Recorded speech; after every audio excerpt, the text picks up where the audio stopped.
Hi there, I'm Andrea Koppel, and it's time for coffee, the podcast where you get to hear firsthand what the jobs and careers that interest you the most are really like. Hey there, Java junkies. Welcome to another K-Cup mini episode of Time for Coffee. By the way, K-Cups come in 3 sizes, single, double, and triple shots, or roughly 1 minute, 5 minutes, or 10 minutes in length. So if you don't have time to throw back an entire caffeinated career conversation, these K-Cup mini episodes of T4C can give you a quick caffeinated fix, whether you're on the go or you only have a few minutes to binge. So grab your mug and take a chug, because it's time for a caffeinated career double shot K-Cup with my guest, Pete Birsinger.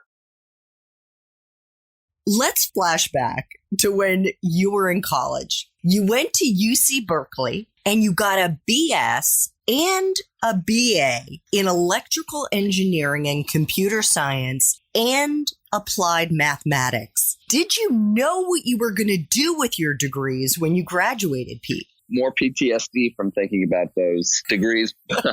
But honestly, no, I didn't. I went into college actually majoring in physics engineering, and then decided to switch to mechanical engineering because I thought it was more broad. And one of my first classes as a mechanical engineer was a programming class. And so I realized at the time, whoa, I actually kind of like this stuff. It's pretty powerful. And then switched to computer science from there. But I definitely didn't really know. I always knew you could get a pretty good paying job out of college. And I thought that was a good first step. And I thought coding was a very useful skill to have. But I never thought about being in a startup or my own business owner. I don't think of that thought actually ever really occurred to me. I think I kind of thought it was kind of weird at the time, to be honest. Well, let me just say here, and I've said this many times on the show with different guests, I've now interviewed hundreds of professionals, and I ask all of them this question, Pete. And the truth is, about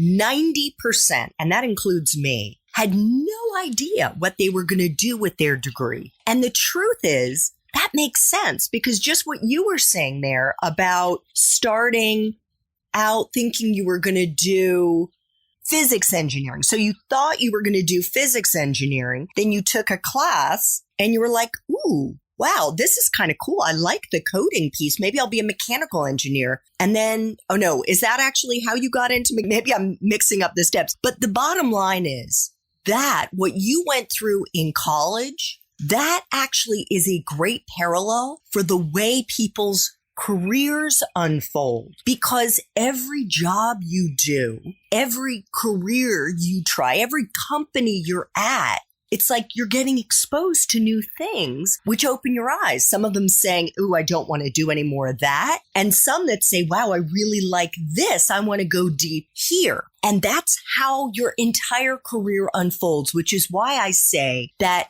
you should think about your major, or in your case, your majors, not as the tiny house that you're going to be forced to live in for the rest of your life, but rather as the foundation of an amazing, unique skyscraper that you're going to be building over the course of your career, with each new job and each new career adding a new floor in your skyscraper. I actually couldn't agree more with that. And I think that's held true well beyond college as well. For me, going into the software world, doing that for a couple of years, realizing, hey, this is cool, but it's really not exactly where I want to be. Then going to the sales engineering side, which is carrying over a lot of the technical skills that I had from software engineering, but applying them more to the sales side. And then from there, kind of randomly meeting my co-founder and learning about startups, and going into the startup world and still taking all that I've kind of learned before from the coding, plus also the sales engineering,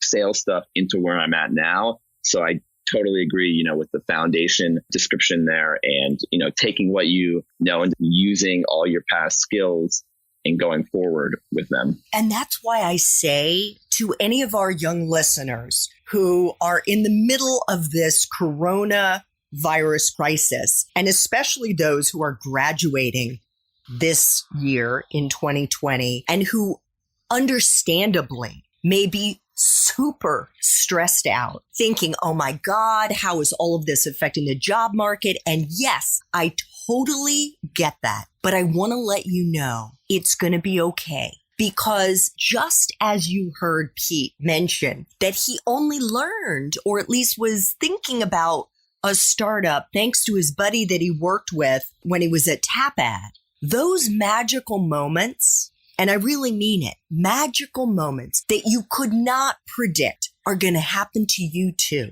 in which you are exposed to job opportunities, or somebody's going to open a door for you here, or they're going to open your eyes to something you didn't even think about, are going to happen to you over and over and over again over the course of your professional life. And they will happen to you even in the midst of the coronavirus. Because if you are listening to this episode, Pete has already opened your eyes to different potential job boards out there, or opportunities that may be out there for you, or ways to think about building your career. If you're in an engineering track or computer science or applied mathematics, it is all going to be good. And actually, Pete, you had an internship and a job, even as a web developer, while you were still in college. How did you get the internship, and how important was it then to your ability to land a job as a full stack engineer after you graduated?